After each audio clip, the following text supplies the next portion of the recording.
Welcome to my new video and my channel Mariam Qasim. If you are messed up and bothered about your studies and could not find right solution for planning your studies after a long struggle, then you are at right place now. Because today I will share my information about study management. In this video, I will explain 10 study methods. So let's start one by one. Number 1 is set your goal. University system में आप जिस भी department में आ चुके हैं अब वही आपका गोल है। अब आपको उसी फील्ड में अपनी रेपुटेशन बनानी है, अपने ग्रेड्स बेस्ट करने हैं और नंबर 1 पे रहना है और अपनी फील्ड से रिलेटेड सब्जेक्ट्स की लर्निंग करनी है।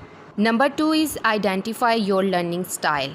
सबसे पहली बात यह कि हर किसी का याद करने का स्टाइल एक दूसरे से डिफरेंट होता है। अगर आप अपने फ्रेंड सर्कल में हैं तो हर एक का सेम नहीं हो सकता। आपकी फैमिली में हर मेंबर का लर्निंग स्टाइल सेम नहीं हो सकता। आपका अपना जो नेचुरल स्टाइल ऑफ लर्निंग है आपको वही फॉलो करना चाहिए।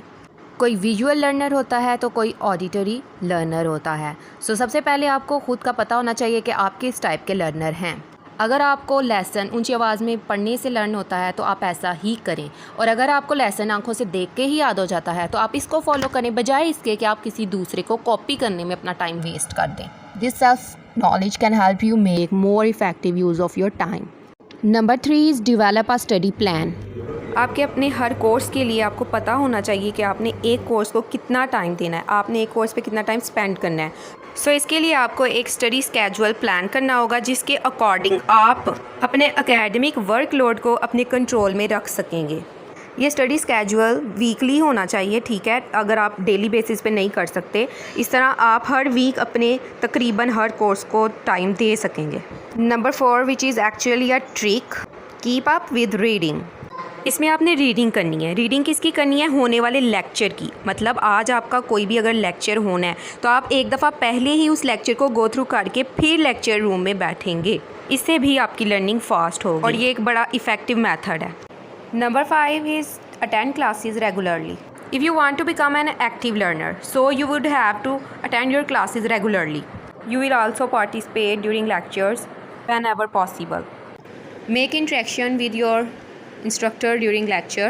This will help you to remember more rather than dreaming of other things. Number 6 is work with concentration. हमने कोई भी टॉपिक प्रिपेयर करना है, हमें उसे फुल फोकस के साथ प्रिपेयर करना होगा, अपनी पूरी कंसंट्रेशन के साथ, विदाउट एनी डिस्ट्रैक्शन, ठीक है। अगर हम कोई काम कर रहे हैं और हमारा ध्यान इधर उधर है तो then we will not hit our target, okay.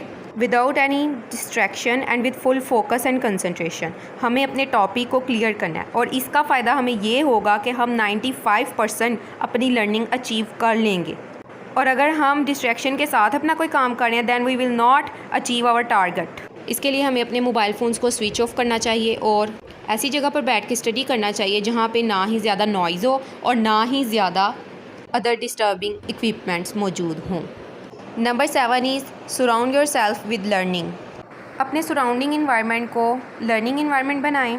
इसके लिए आप चार्ट्स यूज़ कर सकते हैं अपने बेडरूम्स में और अपने क्लासरूम्स में, या फिर कोई और पॉइंट आउट एरिया कर सकते हैं जहाँ पे आप लेबल कर सकें अपने डिफरेंट चार्ट्स वगैरह को, या लिख सकें कुछ भी, जैसे कि साइड टेबल्स और फ्रिज मिरर एग्जाम्पल्स हैं, ओके। और उसके अलावा और अगर पॉसिबल है तो आप व्हाइट बोर्ड ले लें विद इरेजर, ठीक है, और ब्राइट कलर मार्कर्स यूज़ करें, फोटोग्राफ्स बनाकर आप लर्न करें। कुछ बच्चों की फोटोग्राफिक मेमोरी बहुत तेज़ होती है, जैसे कि मेरी भी फोटोग्राफिक मेमोरी बहुत तेज़ है। डायग्राम से मुझे ज़्यादा जल्दी लेसन लर्न हो जाता है as compared to theory, okay. हर किसी का अपना अपना तरीका होता है लर्न करने का। आपको इस तरह की छोटी छोटी टेक्निक्स यूज़ करनी चाहिए, इससे आपका फ़न हो जाता है और लर्निंग की लर्निंग भी। Number 8 is develop effective note taking techniques. During lecture and reading note taking techniques को यूज़ करना चाहिए। Variety of note taking styles हैं जो कि यूज़फुल हैं आपकी इन्फॉर्मेशन को रिकॉर्ड करने के लिए। इनमें highlighter and sticky notes easily available और अफोर्डेबल भी हैं। ड्यूरिंग लेक्चर हम स्टिकी नोट्स को यूज़ कर सकते हैं मेन पॉइंट को नोट करने के लिए, और हाइलाइटर से ड्यूरिंग रीडिंग हम मेन लाइंस को हाईलाइट कर सकते हैं जिन्हें जब हम रिवीजन करते हैं तो ईजीली रीड कर लेते हैं। ये स्ट्रेटजीज़ आपको during lecture and after reading good notes बनाने के लिए हेल्प आउट करती हैं। Number 9 is time management. अब तक हमने जितने भी 8 मेथड्स पढ़े हैं उन सब के लिए हमने टाइम को मैनेज करना होगा। इसके लिए टाइम मैनेजमेंट स्किल्स का होना बहुत ज़रूरी है, and it depend upon your sense of humour and your IQ level. और हर बच्चे का IQ लेवल डिफरेंट होता है and also sense of humour. Time management का फ़ायदा ये है कि you can achieve more and stress out less. And now the last method, that is the method number 10, use all your intelligence. This is the final step of your learning.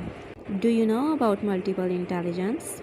It doesn't matter how smart you are, but it matters how you are smart. ये matter नहीं करता कि आप कितने smart हैं, बल्कि ये matter करता है कि आप स्मार्ट कैसे हैं।